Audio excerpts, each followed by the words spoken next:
بالله من الشيطان الرجيم. بسم الله الرحمن الرحيم.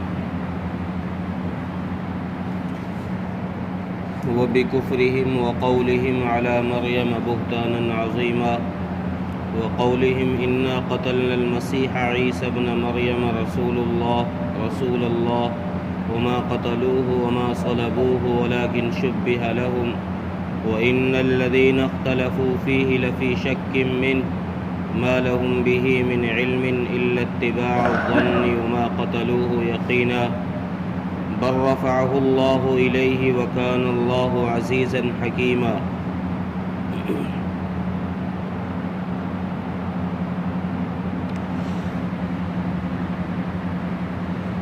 پچھلی آیتوں میں یہود کا تذکرہ کیا جا رہا تھا اور ان کی بری حرکتوں کا اللہ تبارک و تعالیٰ نے ذکر فرمایا. انہوں نے جو حرکتیں کی اور ان کی اس نافرمانی پر پھر اللہ تبارک و تعالیٰ نے ان کے لیے سزا طے کی. تو ان آیتوں کے اندر بھی یہود کی ایک بری حرکت کو بیان کیا گیا. پہلی چیز تو یہ کہ یہود نے اللہ کی آیتوں کا اور اللہ کے رسولوں کا انکار کیا. دوسرا جس کا ان آیتوں کے اندر ذکر کیا گیا ہے، دوسری چیز یہ ہے کہ ان یہود نے حضرت مریم علیہ السلام پر ایک بہتان لگایا اور پھر انہوں نے ہی حضرت عیسیٰ علیہ السلام کو ان کے کہنے کے مطابق انہوں نے مار دیا، سولی لگا دی.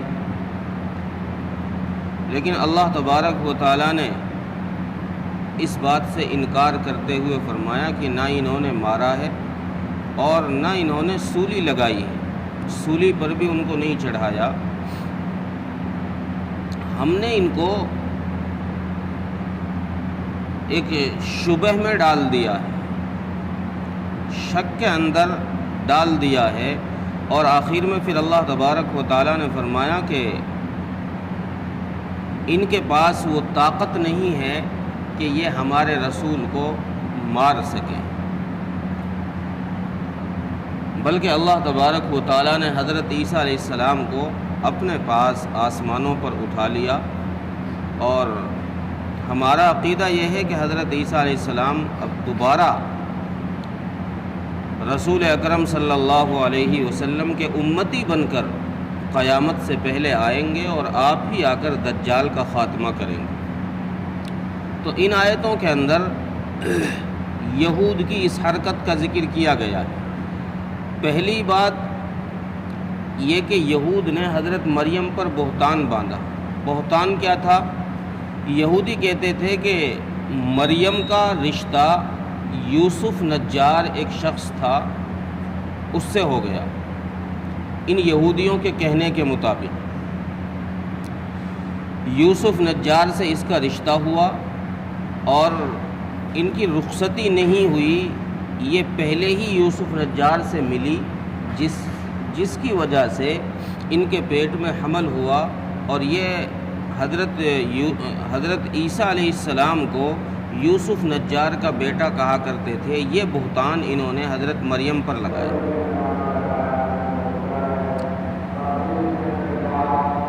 اس سے اگلی بات پھر انہوں نے حضرت عیسیٰ علیہ السلام کو مارنے کی سازشیں رچی. آپ پر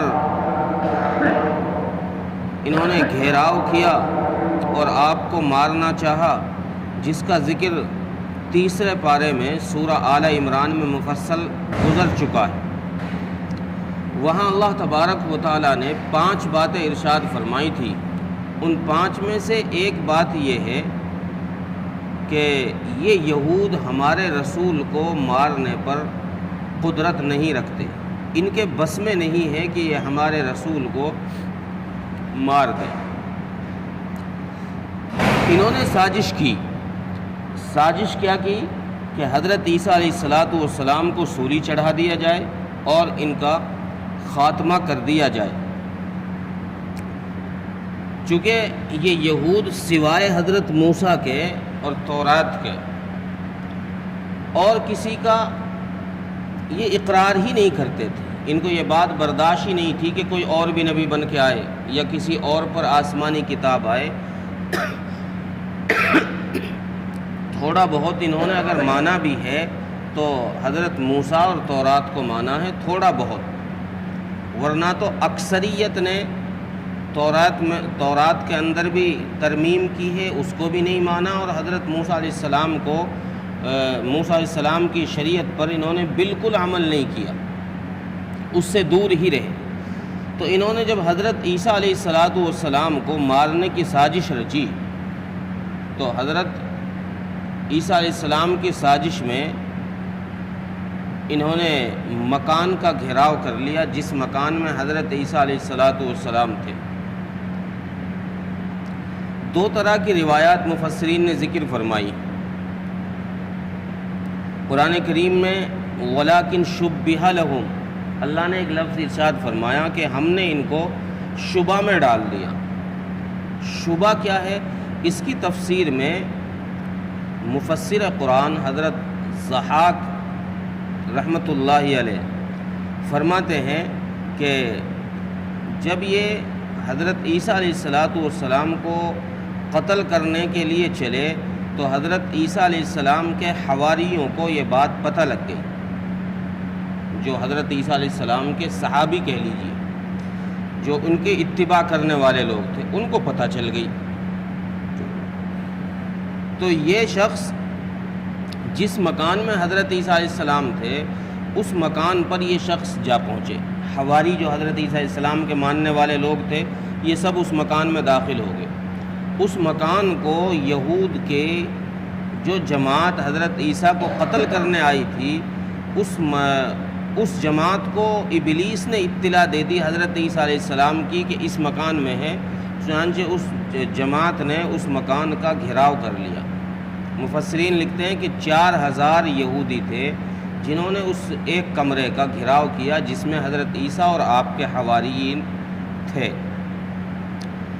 حضرت عیسیٰ علیہ السلام کو پتہ تھا کہ یہ لوگ قتل کرنے آئے ہیں، تو حضرت عیسیٰ علیہ السلام نے اپنے ساتھیوں سے یہ بات کہی کہ تم میں سے کون ایسا شخص ہے جو میری شباہت اختیار کرنے کو تیار اور آج سولی چڑھ جائے، کل قیامت میں وہ میرے ساتھ جنت میں ہوگا۔ تو ایک شخص کھڑا ہوا، اس نے کہا یا رسول اللہ میں تیار۔ حضرت عیسیٰ علیہ السلام نے اپنی پگڑی اور کرتا اس کو عطا کر دیا۔ اس نے جب کرتا اور پگڑی پہنی تو اس شخص کی شکل حضرت عیسیٰ علیہ السلام کی جیسی اللہ نے بنا دی۔ یہ جیسے باہر آیا تو لوگوں نے، یہودیوں نے پکڑ کر حضرت عیسیٰ سمجھ کر اس کو سولی پر چڑھا دیا۔ ایک دوسری روایت یہ ہے کہ حضرت عیسیٰ علیہ السلام کے جس مکان میں حضرت عیسیٰ علیہ السلام تھے اس مکان کا انہوں نے گھیراؤ کیا، اور ایک شخص جس کا نام تیطلانوس مفسرین نے لکھا ہے، اس کو مارنے کے لیے یہود نے اندر بھیجا کہ جاؤ تم اس مکان میں حضرت عیسیٰ کو مار کر آؤ۔ جیسے ہی یہ شخص اندر داخل ہوا، اللہ تبارک و تعالیٰ نے چھت کو ہٹایا اور حضرت عیسیٰ علیہ السلام کو، بعض مفسرین نے لکھا ہے کہ نیند سی آئی اور اللہ نے نیند کی حالت میں ان کو آسمان پر اٹھا لیا۔ جو یہ شخص مارنے کے لیے گیا تھا اس کو اندر کوئی نہیں ملا۔ جب یہ باہر آیا تو اس شخص کی شکل حضرت عیسیٰ علیہ السلام کے جیسی اللہ نے بنا دی۔ یہ باہر نکلا تو یہودیوں نے کہا کہ پکڑو پکڑو یہی ہے۔ انہوں نے پکڑا، جو مارنے گیا تھا انہوں نے پکڑا اور اسی کو سولی پہ چڑھا دیا۔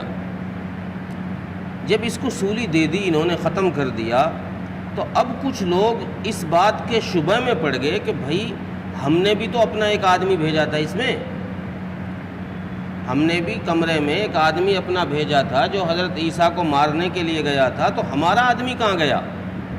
اگر ہم نے حضرت عیسیٰ کو مارا ہے تو ہمارا آدمی کہاں؟ اگر ہمارا آدمی ہم نے مار لیا تو پھر حضرت عیسیٰ کہاں گئے؟ یہ اس شک میں پڑ گئے، تو اللہ تبارک و تعالیٰ نے اس شک کا ذکر یہاں فرمایا کہ جو لوگ حضرت عیسیٰ علیہ السلام کے بارے میں یہ باتیں کرتے ہیں کہ ہم نے قتل کر دیا، یہ سب وہ لوگ ہیں جو شک کے بیمار ہیں، ان کو شک ہے، یقینی علم کسی کے پاس نہیں ہے کہ کیا ہوا ہے، یقینی علم صرف اللہ کے پاس ہے، اللہ کو پتہ ہے کہ کیا ہوا ہے۔ قرآن کریم نے بھی اس بات کو صراحت کے ساتھ نہیں ذکر فرمایا، قرآن کریم نے کوئی صورت طے نہیں فرمائی کہ یہ شکل ہوئی ہے، یہ شکل ہوئی ہے، قرآن نے صرف اشارہ یہ دیا ہے کہ انہوں نے حضرت عیسیٰ کو قتل نہیں کیا، اللہ نے ان کو شک میں ڈال دیا، شبہ میں ڈال دیا، اب اس کی شکل کیا ہوئی ہے وہ اللہ جانتا ہے کہ کس طریقے سے ان کو شک میں ڈالا ہے، لیکن یہ کلیئر کر دیا کہ انہوں نے ہمارے رسول کو قتل نہیں کیا ہے، ہم نے اپنے رسول کو اپنے پاس اٹھا لیا۔ اور اگلی آیت میں پھر یہی بات اللہ تبارک و تعالیٰ نے ارشاد فرمائی کہ ہم نے اپنے رسول کو اپنے پاس اٹھا لیا۔ اب کیسے اٹھایا، یہ بھی ایک سوال تھا نا، اس لیے اللہ تبارک و تعالیٰ فرماتے ہیں کہ ہم زبردست ہیں اور حکمت والے۔ یہ ہم جانتے کس طرح اٹھاتے ہیں، کس طرح ہم اٹھائیں گے، زندہ کر کے اٹھائیں، مردہ کر کے اٹھائیں، سوتے ہوئے کو اٹھائیں، یہ اٹھانے کا طریقہ تو ہمارے پاس ہے، چھت پھاڑ کر اٹھائیں، چھت کو ہٹا دیں، یہ سب چیزیں ہمارے اختیار میں، اس لیے اللہ نے فرمایا وَكَانَ اللَّهُ عَزِيزًا حَكِيمًا کہ بے شک اللہ تعالیٰ زبردست ہیں اور حکمت والے۔ ترجمہ دیکھیں، وَبِكُفْرِهِمْ وَقَوْلِهِمْ عَلَى مَرْيَمَ بُهْتَانًا عَظِيمًا، اور ان کے انکار کرنے کی وجہ سے، کفر کرنے کی وجہ سے، اور ان کی ان باتوں کی وجہ سے کہ جو انہوں نے حضرت مریم علیہ السلام پر بہتان، ایک بہت بڑا بہتان باندھا۔ وَقَوْلِهِمْ إِنَّا قَتَلْنَا الْمَسِيحَ عِيسَى ابْنَ مَرْيَمَ رسول اللہ، اور ان کے اس کہنے کی وجہ سے کہ ہم نے مسیح عیسیٰ بن مریم جو کہ اللہ کے رسول ہیں ان کو قتل کر دیا۔ وَمَا قَتَلُوهُ وَمَا صَلَبُوهُ، یہ بات اللہ نے اب آگے ارشاد فرمائی کہ نہ انہوں نے قتل کیا ہے اور نہ انہوں نے ان کو سولی لگایا ہے۔ وَلَكِنْ شُبِّهَ لَهُمْ، لیکن ان کو شک لگا دیا ہے، تشبیہ دے دی ہے ہم نے کسی اور سے۔ وَإِنَّ الَّذِينَ اخْتَلَفُوا فِيهِ لَفِي شَكٍّ مِّنْهُ، اور وہ لوگ جو اس بارے میں اختلاف کرتے ہیں، باتیں بناتے ہیں، یہ سب کے سب وہ لوگ ہیں جو اس میں شک میں پڑے ہوئے ہیں۔ مَا لَهُمْ بِهِ مِنْ عِلْمٍ، ان میں سے کسی کے پاس بھی اس بات کا علم نہیں ہے کہ کس کو مارا گیا ہے۔ إِلَّا اتِّبَاعَ الظَّنِّ، یہ صرف اٹکل کی باتیں کرتے ہیں۔ وَمَا قَتَلُوهُ يَقِينًا، حقیقتاً انہوں نے حضرت عیسیٰ علیہ السلام کو قتل نہیں کیا۔ بل رفعہ اللہ الیہ، بلکہ ان کو یعنی حضرت عیسیٰ علیہ السلام کو اللہ تبارک و تعالیٰ نے اپنے پاس اٹھا لیا ہے۔ وَكَانَ اللَّهُ عَزِيزًا حَكِيمًا، کیسے اٹھایا کہ اللہ تبارک و تعالیٰ زبردست ہیں اور حکمت والے ہیں، یہ اللہ ہی جانتا ہے۔ اللہ تعالیٰ ملک